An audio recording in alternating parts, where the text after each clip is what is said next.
कौन कहता है कामयाबी किस्मत तय करती है। इरादे मजबूत हों तो बड़ी बड़ी किस्मत भी झुका करती हैं। खुद को ऐसा बना लो दोस्त, खुद को ऐसा बना लो कि जहाँ से तुम चले जाओ लोग तुम्हें याद करते हों, और जहाँ तुम पहुँचने वाले हो लोग तुम्हारा इंतज़ार करते हों। समय है आपके हाथों में, इसका सदुपयोग करें। ज़िंदगी खुशहाल रहेगी, आगे का विचार करें और अपनी ज़िंदगी को आबाद करें, ये मानना हमारा है। हमारे साथ आज महत्वपूर्ण कंटेंट का आगाज होने वाला है। जी हाँ, हम लोग लगातार जिस अभिप्राय से, जिस एपिसोड के, जिस कालक्रम को लगातार चला रहे हैं, मान के जाइएगा बेहतर बना रहे हैं। आपकी तैयारी को बेहतर करने का मैं जिम्मा उठा रखा हूँ। मैंने बोला है शुरू में, चैनल की ओपनिंग में, मैंने अपनी डिस्क्रिप्शन में ये बात बोला है कि आपकी उम्मीदों को जगाना है, आपकी तैयारी को बहुत ही आगे ले जाना है। इसी कड़ी में, इसी विश्वास के साथ कि आपको हमारे कंटेंट अच्छे लग रहे हैं, आप हमारे साथ जुड़ करके अपनी तैयारी को बेहतर कर पा रहे हैं। मेरे अभी कंटेंट छोटे हो सकते हैं, मेरे अभी कंटेंट आपके लिए बड़े हो सकते हैं, लेकिन समय जितना आप अपनी पढ़ाई पे देंगे उतना ही मजबूत होकर के आप सामने आएंगे। अलंकार पार्ट 4 है ये। कहने के लिए काफ़ी कि मैं चौथी बार मुखातिब हूँ, कहने के लिए काफ़ी मैं आपके साथ बार बार बना रहूँगा। निरंतरता मेरे अंदर है, आपको निरंतर होना चाहिए। आपका कंटिन्यू होना आपकी ज़िंदगी के लिए सबसे ज़्यादा ज़रूरी है। स्थिर बिल्कुल ना हो, लगातार अनवरत रूप से अपनी पढ़ाई को समय दें, अन्यथा आने वाले समय में आपको ज़िंदगी समय नहीं देगी। तो अलंकार पार्ट 4 श्लेष अलंकार की जहाँ बात होगी, आज ये पूरा चक्र श्लेष अलंकार पर घूमेगा। अच्छा, एक बात मानना, हमारे तमाम स्टूडेंट साथी ये सोचते होंगे, ये समझते होंगे कि ऐसा क्यों किया जा रहा है, कि इतने बड़े बड़े कंटेंट क्यों प्रोवाइड कराए जा रहे हैं, क्यों किसी अलंकार पे इतना समय गंवाया जाए। देखना, जब आप किसी अलंकार को विधिवत पढ़ते हैं ना, किसी भी तथ्य को विधिवत आकलित करते हैं, तो कभी आप परेशान नहीं होते जिंदगी में। अन्यथा उसी को बार बार करते हैं, फिर से अलंकार, फिर से वही रस, फिर से वही छंद बार बार करते हैं। मेरा मानना है एक बार करिए, 1000 बार साथ रहे वो, ये ज़िंदगी भर साथ रहेंगे, ज़िंदगी भर आपका साथ निभाएंगे। ऐसे कंटेंट हम लाए हैं, इसलिए आपको एक बार समय देना चाहिए। तो ये मान के चलें कि आप श्लेष अलंकार को बखूबी जानना चाहते हैं, तो आज हमारे साथ आपकी सारी मिथक, सारी वो भावनाएं, सब कुछ वो चीज़ें जहां आप कभी भी बारीकी से फंसे भी होंगे ना, मैं उसका भी निराकरण लाया हूं। इसीलिए तो आपका विश्वास जीतने आया हूं। देखना जरा, श्लेष अलंकार की शुरुआत करने से पहले हम कुछ समुचित शब्दों की जानकारी लेंगे। इसमें सबसे पहली बात है श्लेष। मैं ट्रिक की भी बात करूंगा, देखना जरा दोस्तों, मैं ट्रिक की भी बात करूंगा, लेकिन सक्सेस का कोई शॉर्टकट होता नहीं, इसलिए मैं उस पर थोड़ा सा कम विश्वास करता हूं। श्लेष का अर्थ हो चपकना, श्लेष का अर्थ होता है चपकना, यानी जिसे कह सकते हैं चिपकना। एक ही शब्द में कई अर्थ चिपके होते हैं, एक ही शब्द में कई अर्थ चिपके होते हैं। तो श्लेष का अर्थ होता है चपकना, या आप कह सकते हैं चिपकना। हम जिस अलंकार को पढ़ने आए हैं ना, वो देखिए उसका अर्थ क्या है, चपकना या चिपकने से। अद्भुत बात है। अभी तो परिभाषा का निर्माण भी हम नहीं कर पाए हैं, लेकिन हम लोग अभी इसकी परिभाषा जब बना रहे होंगे तो चीज़ें आपके सामने बिल्कुल आसान कर रहे होंगे। सारी बातों को समझिएगा। अब हम बात करते रहेंगे तो इस अभिप्राय को दौड़ाएंगे हम आगे। देखिएगा, सबसे पहले हम श्लेष अलंकार की परिभाषा लिखेंगे, जहां एक ही शब्द में कई अर्थ चिपके हों। कई अर्थ चिपकने का मतलब क्या हो? अब आपके दिमाग में ये कतई नहीं आना चाहिए कि एक शब्द के 1000 अर्थ निकलेंगे, ऐसा नहीं है। कई तभी हो जाएगा, हिंदी एक से अधिक को बहुवचन तो मानेगी ना, मानेगी। यानी हमारा यहाँ अभिप्राय ये रहेगा कि अगर एक से ज़्यादा अर्थ निकला, एक से ज़्यादा, एक ही शब्द का एक से ज़्यादा अर्थ निकला, एक ही शब्द का एक से ज़्यादा अर्थ निकलता है, तो वहाँ श्लेष अलंकार होता है।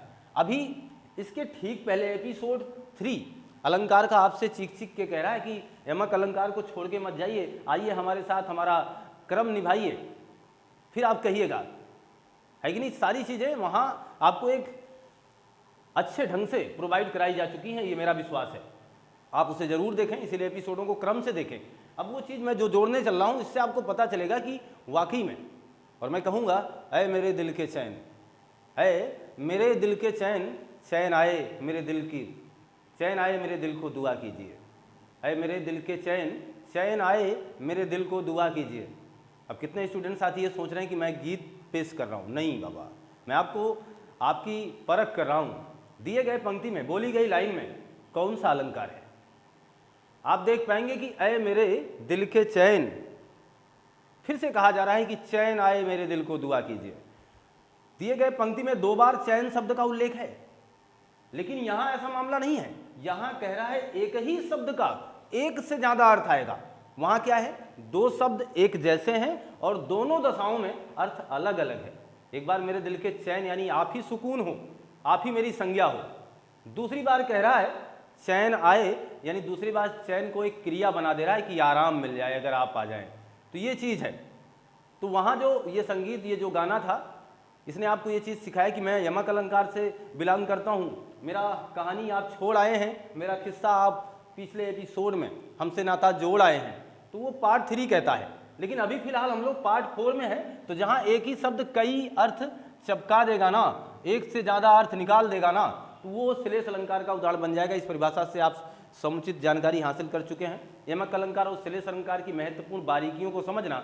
यमक अलंकार में एक ही शब्द एक बार या उससे अधिक बार आएंगे, लेकिन हर बार मेरे साथी उनके अर्थ अलग अलग हो जाएंगे। हर बार मेरे दोस्त उनके अर्थ अलग अलग हो जाएंगे। इसलिए मैंने आपसे बोला है एपिसोड क्रम से देखें, वो चिंता ही नहीं करनी पड़ेगी। अब यहाँ समझिएगा, तो एक से ज़्यादा अर्थ निकलेगा। जहाँ एक ही शब्द के कई अर्थ चिपके मिलेंगे, ऐसा होगा। यहाँ देखिएगा, जैसे मैं कहूँ एक फिल्मी गाना ही आप समझ लें, शुरुआत यहीं से कर देते हैं और आप ये मान के चलें आपको मज़ा आ जाएगा। मोहब्बत बरसा देना तू, मोहब्बत बरसा देना तू, बहुत फेमस रहा आपके समय में ना ये, मोहब्बत बरसा देना तू, सावन आया।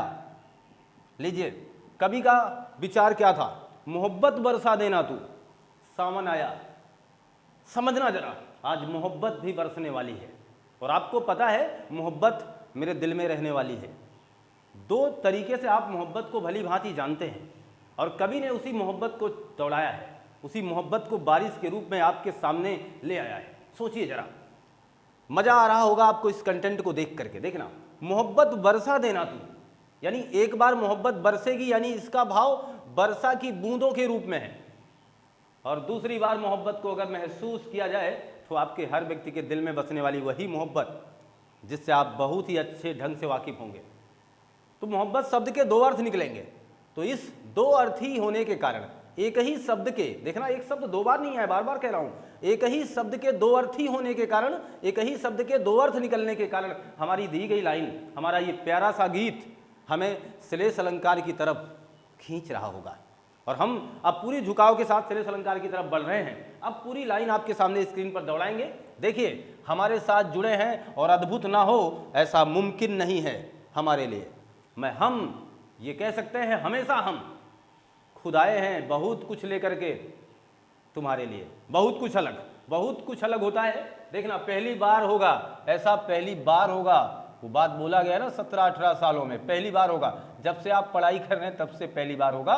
श्लेष अलंकार के 2 प्रकार आपके स्क्रीन पर आएंगे पहली बार।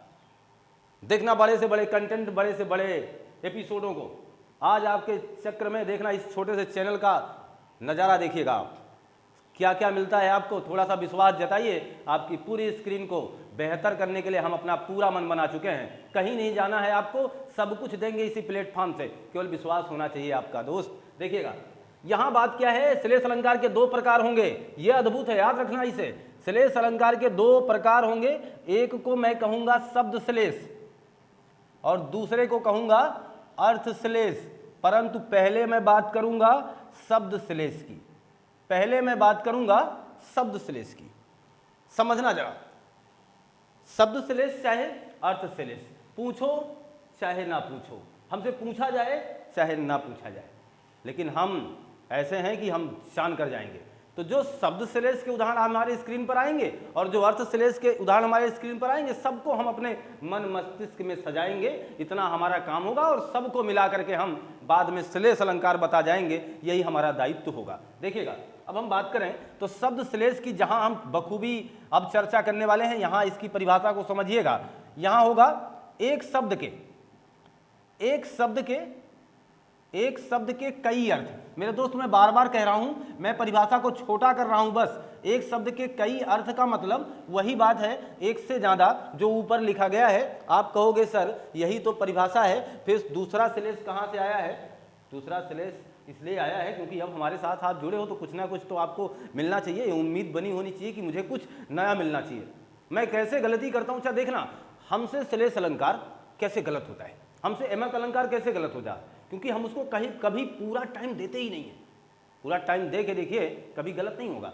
समझिए अब यहाँ पे एक शब्द के कई अर्थ, एक शब्द के कई अर्थ। उदाहरण आपके स्क्रीन पर, मंगन को देख, मंगन को देख, पट देत बार बार है, पट देत बार बार हैं।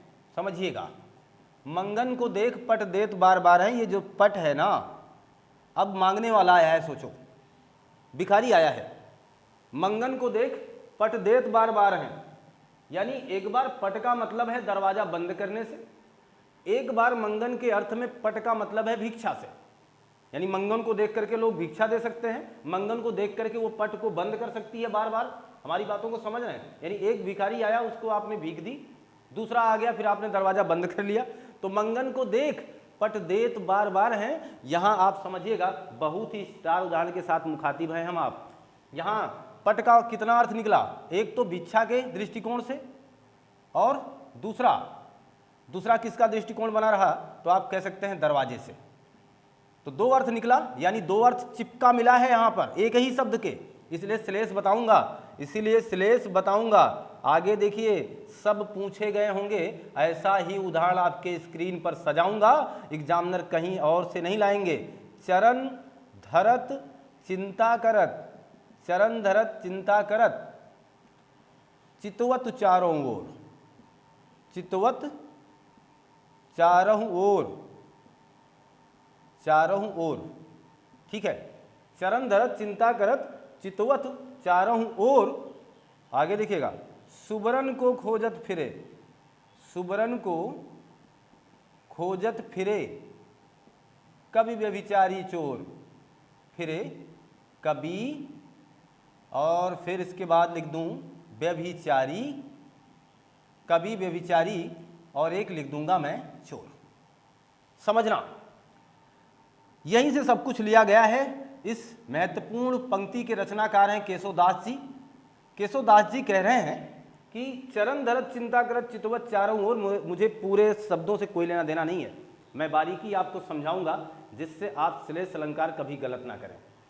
लाइन तो केशवदास ने लिखी, चलो कोई बात नहीं। सुबरन देखना, सुबरन को सुनने से ऐसा लगता है कि जैसे सोने की बात हो रही है। सोना का मतलब आभूषण, उस सोने का मतलब जिसे धातु कहेंगे। सुबरन को खोजत फिरे, यानी इसी सोने को खोज रहे हैं तीन लोग, एक कवि, एक व्यभिचारी और एक कौन है, चोर। सोचना, जब तीन लोग किसी एक ही चीज को खोजेंगे तो तीनों लोगों के लिए अलग अलग दृष्टिकोण होगा। कवि के लिए सुबरन का मतलब सुंदर वर्ण से होगा, व्यभिचारी के लिए कामुक वस्तु से होगा, जो व्यभिचारी होगा, जो ऐसी धारणाओं वाला होगा, उसे एक विशेष प्रकार की मोहक या मोहित करने वाली, सुंदर रखने वाली वस्तु से होगा। ये कह सकते हैं कि एक सुंदर सी लड़की की तलाश करेगा, वो कामुक होगा ये। आगे देखिएगा, और चोर के लिए क्या होगा, चोर के लिए ये पीतल नहीं है दोस्त, चोर के लिए सोना होगा। इसका मतलब तीनों ही दृष्टिकोण में आपके अलग अलग अर्थों का होना होगा, तीनों ही दृष्टिकोण में आपके अलग अलग अर्थों का होना होगा। कवि के लिए अलग, व्यभिचारी के लिए अलग, चोर के लिए अलग। इसलिए मेरा आपसे कहना होगा कि एक ही शब्द में अर्थ चिपके मिले हैं दोस्त, इसलिए केशवदास जी को सत सत नमन करें और ये बात कहें कि आपने बहुत अच्छी पंक्ति लिखी है और आज हम इसे समझ सके हैं, और ये श्लेष अलंकार का महत्वपूर्ण उदाहरण में शामिल किया जाएगा। कोई बात नहीं, अभी भी उदाहरणों के सिलसिले को कम नहीं करने देंगे। आप ध्यान दीजिए, यहाँ है जो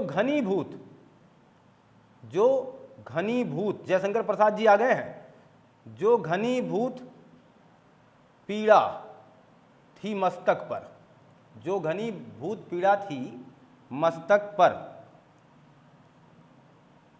छाई, जो घनीभूत पीड़ा थी मस्तक पर छाई, दुर्दिन में आंसू बनकर आज बरसने आई। दुर्दिन में आंसू बनकर, आंसू बनकर आज बरसने आई। किसने लिखा? बरसने आई। जयशंकर प्रसाद जी की रचना है ये, जयशंकर प्रसाद जी। जयशंकर प्रसाद जी कहते हैं कि जो घनीभूत पीड़ा थी मस्तक पर छाई। देखना, अभी मैंने शुरू में ही कहा है, मोहब्बत बरसा देना तू सावन आया। अब देखना ये लाइन हमें क्या सिखा रही। मैंने गाने से शुरुआत भले ही किया हो, मैंने भले ही आपसे कहा है कि वो मेरे दिल के चैन, ये सारी बातें आपको जोड़ने के लिए है दोस्त। ये गाना संचालित नहीं कर रहा हूँ, ये चैनल ही केवल शिक्षा के मात्र उद्देश्य से बनाया गया है। यहाँ पर प्रोवाइड कराया जाने वाला हर कंटेंट, हर छोटी बड़ी बातें आपके शिक्षा के उद्देश्य से होंगी। यह ना ही किसी राजनीतिक, ना ही किसी धार्मिक, विभिन्न प्रकार के पहलुओं से दूर दूर तक इसका कोई नाता नहीं है। ये केवल आपकी शिक्षा के लिए बनाया गया है और केवल इसका एक ही मात्र उद्देश्य है कि शिक्षा हर छोटे से छोटी जगह तक पहुंच जाए, हर बिंदु तक पहुंचे। ये हमारा प्रयास होगा, ये हमारी कोशिश होगी और मैं ऐसा कार्य कर रहा हूं। यहां देखना कि इस गाने का केवल इतना मतलब है कि इस गाने की उस पंक्ति के उस भावार्थ को नहीं समझना हमें, यहां केवल इतना समझना है कि कवि ने, वो भी तो एक कवि हैं, एक लेखक हैं, एक रचनाकार हैं, उन्होंने इस मोहब्बत के दो अर्थ लगाए हैं। एक तो उसे हमारी मोहब्बत समझा है और दूसरी बार उसे पानी के बूंदों में बदल दिया है। अद्भुत है, कभी भी क्या खूब लिखते हैं। यहाँ देखिए जयशंकर प्रसाद जी इसके पहले लिख चुके हैं, जो घनीभूत पीड़ा थी मस्तक पर छाई, यानी मस्तक पर छाने वाली पीड़ा। घनीभूत पीड़ा का मतलब भयंकर दर्द, तकलीफ, कष्ट, ऐसा समझ सकते हैं। दुर्दिन में आंसू बनकर आज बरसने आई। कौन? यही पीड़ा भाई, घनीभूत पीड़ा। अब ये जो घनीभूत था, जो भयंकर था, जिसका दर्द बहुत ही असहनीय था, आज वो बादल के रूप में आने वाला है। घनीभूत पीड़ा यानी इसके दो अर्थ आए कि नहीं आए? एक ही शब्द के दो अर्थ चिपके मिले कि नहीं मिले दोस्त साथियों मेरे? मिला ना। इसका मतलब हुआ कि हम समझ रहे हैं, इसका मतलब हुआ हमारा लाइक बनता है, इसका मतलब हुआ हमारा काम अब बहुत ही चरम पर पहुंचने वाला है, इसका मतलब हम पूरे बेग से जुड़े हुए हैं। तो अब हम ये मान के चलें, जो घनीभूत पीड़ा थी मस्तक पर छाई, दुर्दिन में आंसू बनकर आज बरसने आई। इसी लाइन का दोबारा एक नया पिक्चर है, पूरा काम तमाम कर चुके हैं। आगे देखिए, स्टार उदाहरण के साथ जुड़े हैं आप, स्टार लोगों के साथ। मधुबन की, हरिवंश राय बच्चन जी आ गए। मधुबन की छाती पर देखो मुरझाई कितनी कलियां, मुरझाई कितनी कलियां, कितनी कलियां। समझिए, मधुबन की छाती पर देखो मुरझाई कितनी कलियां। इसमें क्या पाओगे आप? ये कलियां लाओगे। अच्छा एक बात समझना, हम लोग होता क्या है, सब कुछ पढ़ के जाते हैं, फिर ये सोचते हैं कि नहीं अब बाबा हो नहीं रहा है, गलत हो रहा है, समझ नहीं पा रहे कौन सा अलंकार है। आप सोचते कम हो, सोच को जिंदा रखिए, सोच बड़ी होनी चाहिए, अन्यथा फिर तो आपको गिराई देगी वो। यहाँ है मधुबन की छाती पर देखो मुरझाई कितनी कलियां। समझना, कभी ऐसे मामूली बात नहीं कर रही है, ये बहुत पहुंचा हुआ है फकीर, ये बहुत ही दूर की बात कर रहा है। मधुबन की छाती ऐसे नहीं, मधुबन की कौन सी छाती तो सोचो जरा। लेकिन इसका मतलब हुआ वो मधुबन की छाती से किसी और की छाती का भी वर्णन करना चाह रहा है। तो ये कह रहा है कि मुरझाई कितनी कलियां। कलियों का मतलब फूलों के वो शुरुआत होने से है, जब फूल जवान होते हैं या जमा हो रहे होते हैं। इसी तरीके से कह रहा है कि कलियों का मतलब एक बार यौवन अवस्था से है और एक बार कली का मतलब तो आप जान ही रहे हैं। तो इस कली का दो अर्थ निकाला है कवि ने, एक बार यौवन अवस्था और एक बार कली से, यानी कली का मतलब वही फूल वाला कली और एक बार यौवन अवस्था से। आपकी यौवन अवस्था ये कवि मान रहा है, इस तरीके से दो अर्थ आ रहे, तो इसलिए हम इसे श्लेष कह जाएंगे। क्लियर है? किसने लिखा है आप जाने रखें, हरिवंश राय बच्चन जी ने। हरिवंश राय बच्चन जी बेहतरीन कवियों में से एक, हरिवंश राय बच्चन। एक और उदाहरण मैं साझा करूंगा आपके सामने इसी शब्द श्लेष का। जो रहीम, ये तो रहीमदास जी की है ना, रहीम आ गया तो फिर पूछना कहाँ है। जो रहीम गतिदीप की, जो रहीम गति दीप की कुल कपूत गति सोए, यानी दिए की तुलना बुरे पुत्र से हो रही है। कुल कपूत गति सोए, देखो अब ये खुद ही काफ़ी है, ये कहने के लिए कुछ अलग करने वाला है। कभी जब एक की तुलना किसी दूसरे से कर रहा है तो कोई अभी एक ऐसा शब्द ये मारेगा ना जिससे दोनों को जोड़ेगा, तो पुत्र के लिए अलग हो जाएगा और इस दीप के लिए अलग हो जाएगा। और जब ऐसा आप करोगे ना तो हम जान जाएंगे कि आप श्लेष अलंकार की बात कर रहे हैं। तो वही है, जो रहीम गत दीप की कुल कपूत गत सोए। देखिए कह रहे हैं बारे उजियारे करे, बारे उजियारे करे, और फिर इसके बाद है तो बढ़े अंधेरों होए, बढ़े अंधेरों होए। इसका मतलब क्या हुआ है? एक बार जब दीपक बढ़ेगा ना, दीपक जाएगा, दीपक का प्रकाश बढ़ेगा तो ज़्यादा से ज़्यादा उजाला कर जाएगा, इसके बाद बुझ जाएगा, यही ना। दीपक जब बहुत ही तेज़ी से चलेगा ना फिर उसका बुझना तय है। आपने भूगोल यानी जियोग्राफी में पढ़ा होगा, जाना होगा कि तारों में विस्फोट ऐसे ही होता है। जब वो चरम पे पहुंचेगा ना, चाहे वो सभ्यता हो, चाहे हम मनुष्य हों, कोई भी हो, जब सीमा चरम की होगी तो बिखरना निश्चित है, टूटना निश्चित है। तो बारे उजियारो करे, यानी दीपक जब बड़ा होगा तो ज़्यादा उजाला होगा लेकिन साथ ही साथ बुझ जाएगा।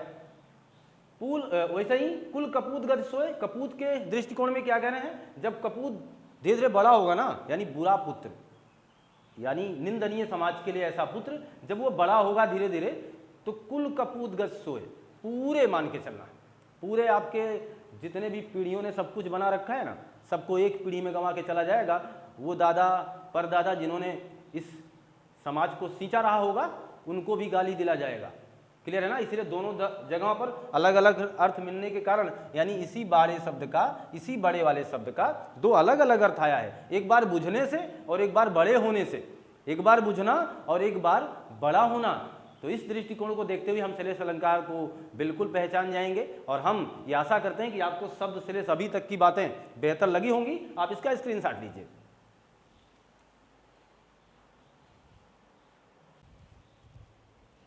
ये मान के लें कि आपने स्क्रीनशॉट ले लिया होगा, तो जहां हम शब्द श्लेष को या उससे संबंधित कह सकते हैं तमाम उदाहरणों को अच्छे ढंग से जान चुके हैं, है ना, सारी बातों को कर चुके हैं। तो अब हम बात करते हैं शब्द श्लेष के अलावा, शब्द श्लेष के अलावा हम बात करेंगे अब अर्थ श्लेष की। अर्थ श्लेष बखूबी समझ में आ जाएगा और मैं ये मान के चलता हूँ कि अब आपके सामने ये नया होने वाला है।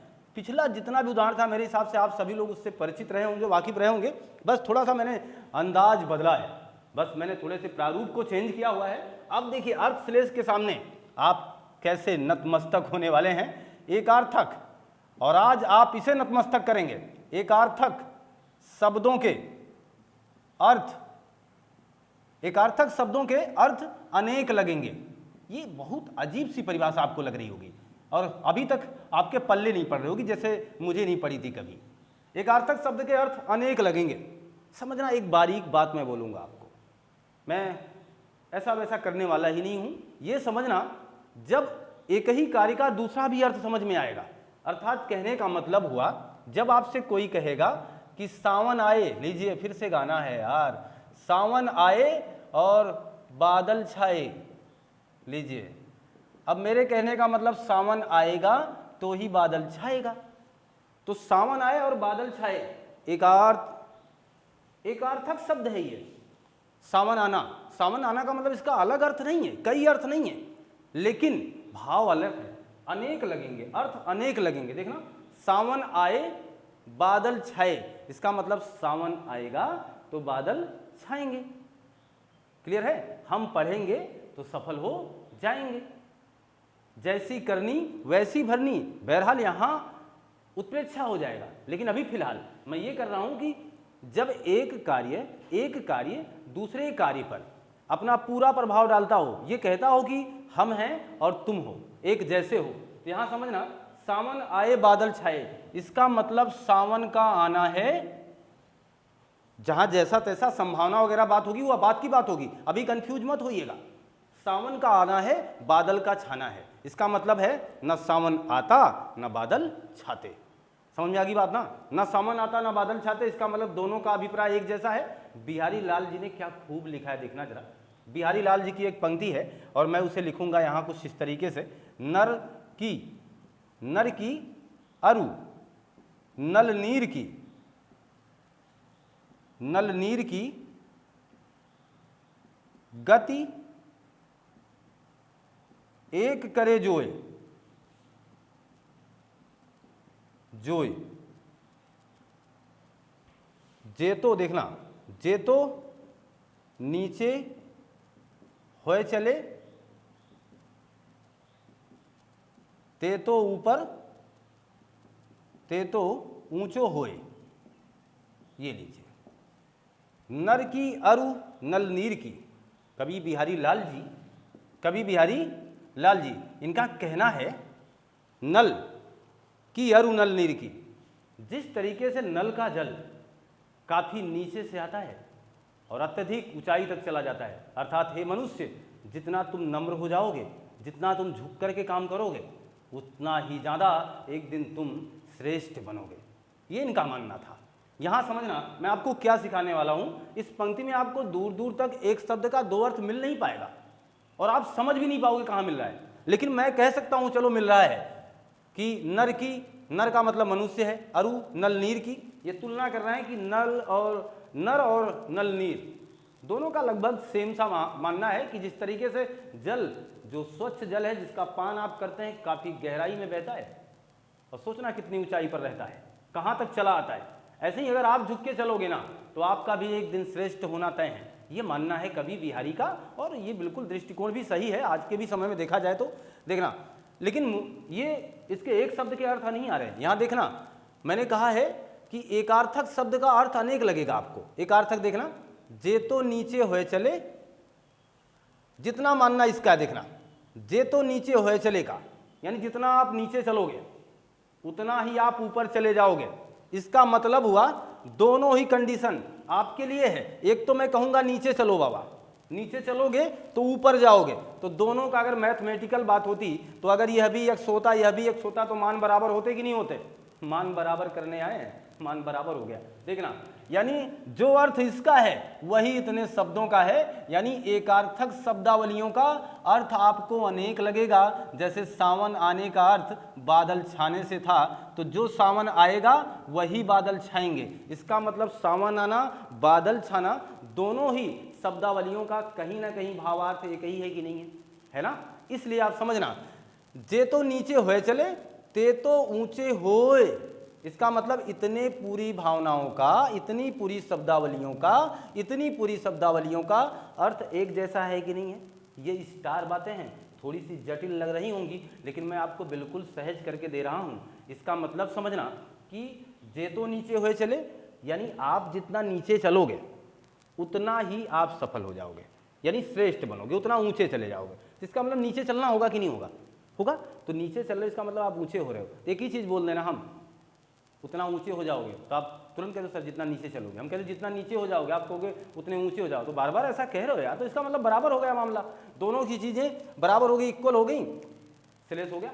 देखना कितनी अद्भुत बात थी, मजा आया होगा आपको ये चीज़ जान करके। आगे देखिए आपके मन में होगा कि सर क्या और कोई उदाहरण है? जी हाँ, उदाहरण की कमी कहाँ रहती है किसी भी जगह।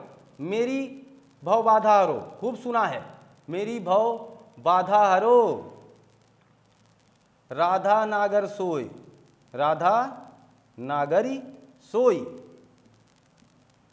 जा तन की झाई परे, जा तन की झाई परे, श्याम हरित दुति होय, श्याम हरित दुति होय। ये पंक्ति तो आपको पूरी तरीके से याद होगी, किसकी है? पुनः बिहारी जी की है।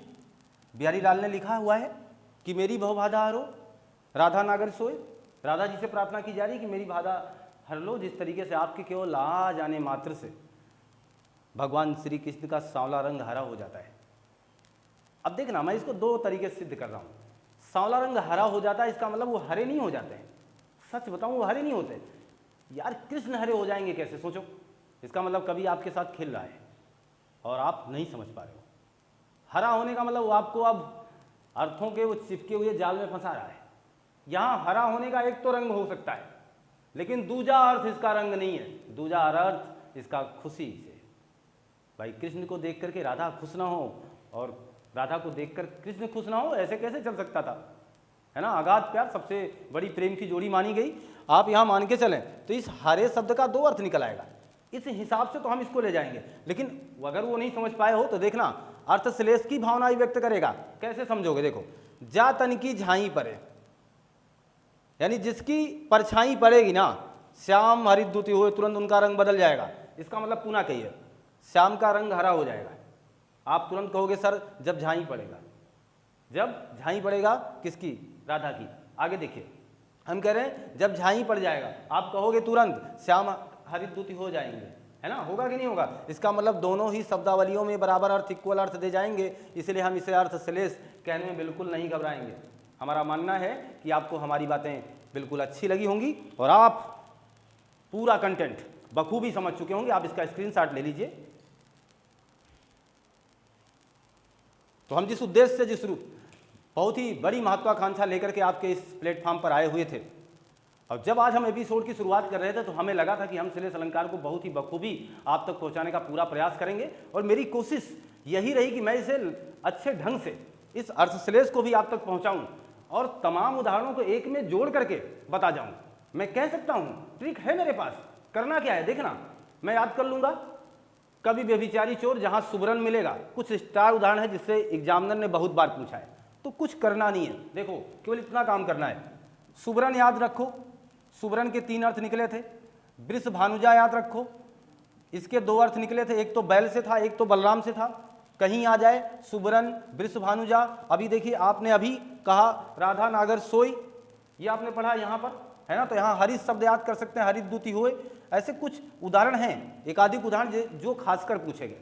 तो ट्रिकी बेस में क्या है, कर सकते हो। रहीमन पानी राखिए, ये देखिए, रहीमन पानी राखिए, बिन पानी सब सून। जहाँ कहीं श्लेष अलंकार होगा और ये पंक्ति नहीं लिखी गई हो बताना, हर जगह ये पंक्ति लिखी गई होगी। रहीमन पानी राखिए, बिन पानी सब सून, और पानी बिना ना उबरे, मोती मानुष चून। ये गजब का उदाहरण था। देखिए, पानी बिना ना उबरे, मोती मानुष और चून। अब एक पानी शब्द था, वो 3 बार आया था, तो लोगों को लगा कि ये तो यमक अलंकार का उदाहरण हो जाएगा। कैसे हो जाएगा जरा, जो पहले 2 पानी हैं उनका अर्थ नहीं बदला है, वो सेम है। रहीमन पानी राखिए, बिन पानी सब सून। रहीमदास जी कह रहे हैं पानी को रखो, पानी के बिना सब सूना है। अब कह रहे हैं पानी बिना ना उबरे। अब जो पानी आया है ना, यही मजेदार कर जाएगा। पानी बिना ना उबरे, मोती मानुष चून। अब इसको भी ना हल कर पाओगे तो पूरी क्लास बेकार चली जाएगी। देखना, तब इस पानी का अर्थ मोती के लिए चमक हो जाएगा, और मनुष्य के लिए क्या होगा, उसकी प्रतिष्ठा या उसका बड़प्पन कह सकते हैं, और चूने के लिए क्या होगा, पानी। तो इसी पानी शब्द का 3 अर्थ आया कि नहीं आया। पानी शब्द ने अपने अर्थ को बनाया। रहीमन पानी राखी वाली पंक्ति में ये बात बोला कि पानी मोती के लिए चमक का मतलब है, मनुष्य के लिए प्रतिष्ठा है, और चूने के लिए पानी है। तो बेहतरीन उदाहरण आपके साथ जुड़े रहें, और इनसे ज़्यादा बाहर विश्वास करिएगा। आप नहीं आते हैं तो हमारे उदाहरण भी आपके लिए काफ़ी हैं, बहुत कुछ हैं। आप इन्हें सहेज कर रखिएगा, अपने मन मस्तिष्क में इसको सोचिएगा, और पूरी क्लास को शिद्दत से देखने का प्रयास करिएगा, तो हमेशा हम याद आएंगे, हमेशा ये कक्षाएं याद आएंगी, हमेशा यहाँ पर लिखी गई लाइनें आपको याद आएंगी। अगर हम आपके लिए प्रतिफल बेहतर कर पाए हैं, अगर हमारा कंटेंट आज आपको अच्छा लगा है, तो लाइक शेयर सब्सक्राइब बनता है दोस्त। लाइक करना मत भूलिएगा, शेयर करना मत भूलिएगा। जुड़े रहिए हमारे साथ, पढ़ते रहिए, मस्त रहिए। अभी बहुत कुछ आना शेष है। अलंकारों की सीरीज को बहुत कुछ आगे ले जाएंगे, और बहुत ही अच्छे अच्छे उदाहरणों से और बहुत ही बेहतरीन ढंग से आपको अलंकार प्रोवाइड कराएंगे, ये मुझे पूरा विश्वास है। और अब हम आपसे विदा लेते हैं। पढ़ते रहिए, मस्त रहिए, खुशहाल रहिए। मिलते हैं आपसे नए कंटेंट में। आपका दिन शुभ हो। आपको बहुत बहुत धन्यवाद।